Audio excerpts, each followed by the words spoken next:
Hello everyone, heads और tales stocks में एक बार फिर बहुत बहुत स्वागत है फ्रेंड्स। बजट 2024 बहुत जल्द आने वाला है और इस बजट से किन सेक्टर्स को यहाँ पर फ़ायदा मिल सकता है ये विशेष तौर पर मार्केट ने पहले ही बता दिया है। जी हाँ, ये बताया है जो स्टॉक्स की चाल है, उसने जो स्टॉक्स की चाल बनी हुई है वो यहाँ पर बता दिया है कि किस तरह से इस बजट से, आने वाले बजट से किन सेक्टर्स को यहाँ पर फ़ायदा पहुँच सकता है और विशेष तौर से उनके स्टॉक्स को।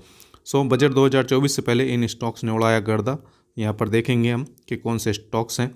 सबसे पहले स्टॉक्स से पहले हम देखेंगे कि किन किन सेक्टर्स में यहाँ पर तेज़ी बनी हुई है। जी हाँ, रेलवे स्टॉक्स में तेज़ी बनी हुई है, फर्टिलाइजर स्टॉक्स में, पीएसयू बैंक के स्टॉक्स में और फाइनेंस सेक्टर के जो स्टॉक्स हैं उनमें यहाँ पर तेज़ी देखी है।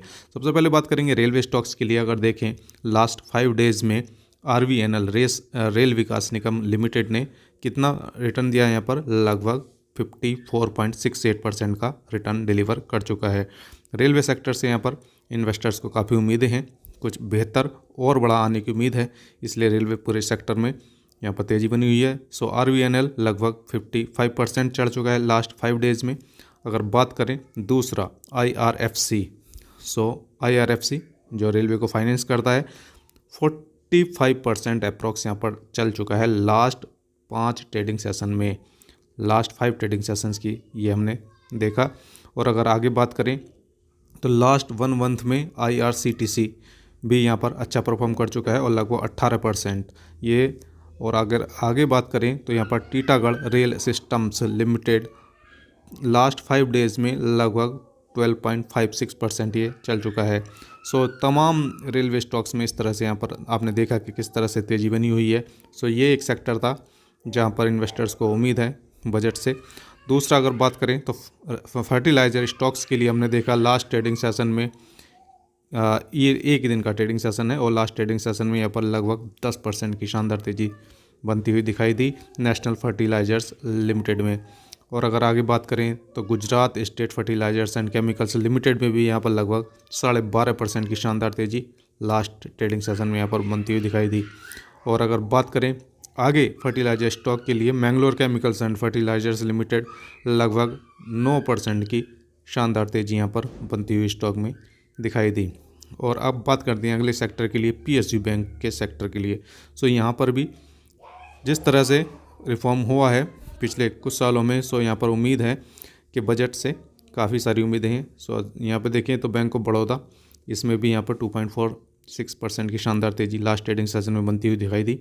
और आगे बात करें यहाँ पर पीएसयू बैंक के लिए तो यूनियन बैंक ऑफ इंडिया, शायद इसका क्वार्टरली रिजल्ट्स भी थे। यहाँ देख सकते हैं कि लगभग 6.5% की शानदार तेज़ी इस स्टॉक में बनी। और अगर आगे बात करें तो बैंक ऑफ महाराष्ट्र में यहाँ पर लगभग 2% की शानदार तेज़ी आगे बनती हुई दिखाई दी। पीएसयू बैंक के लिए बात करें तो पंजाब नेशनल बैंक में यहाँ पर 6.7% की शानदार तेज़ी लास्ट ट्रेडिंग सेशन में यहाँ पर बनती हुई दिखाई दी। इस तरह से अभी तक हमने देखा कि किस तरह से रेलवे सेक्टर में तेज़ी बनी हुई है, फर्टिलाइजर स्टॉक्स में तेज़ी बनी और यहाँ पर पीएसयू बैंक्स में तेज़ी बनी। आगे अगर बात करें तो फाइनेंस स्टॉक्स के लिए, जी हाँ, पावर फाइनेंस कॉरपोरेशन PFC में लगभग 6.32% की शानदार तेज़ी लास्ट ट्रेडिंग सेशन की बात कर रहे हैं। और REC के लिए बात करें तो REC में भी यहाँ पर लगभग 8% की शानदार तेज़ी लास्ट ट्रेडिंग सेशन में बनती दिखाई दी। और IRFC अगेन, ये भी क्योंकि फाइनेंस सेक्टर से अगेन इसको दोबारा लिया है, यहाँ पर लास्ट 5 ट्रेडिंग सेशन में बात कर चुके हैं, लगभग 45% की शानदार तेज़ी बनी हुई है। इन सभी सेक्टर्स को फ़ायदा हो सकता है और ऐसा इन्वेस्टर्स को विश्वास है और यहाँ पर इसीलिए इन सभी स्टॉक्स में तेज़ी बनी हुई है। लेकिन फाइनल तो तभी पता चलेगा जब यहाँ पर बजट आएगा सामने और किस तरह से यहाँ पर रहता है इन सभी सेक्टर। फ्रेंड्स, अगर मैं अपनी पर्सनली बात करूं, यदि बजट से पहले मैं कुछ लेना चाहूँगा और स्टॉक सस्ते मिलते हैं तो मैं ABB, L&T और HAL जैसे शेयर्स को अपने पोर्टफोलियो में ज़रूर लेना चाहूँगा और ऐड करना चाहूँगा। ये मेरा अपना पर्सनल पर्सपेक्टिव है। और फ्रेंड्स, बने रहिए हमारे साथ। बहुत बहुत धन्यवाद।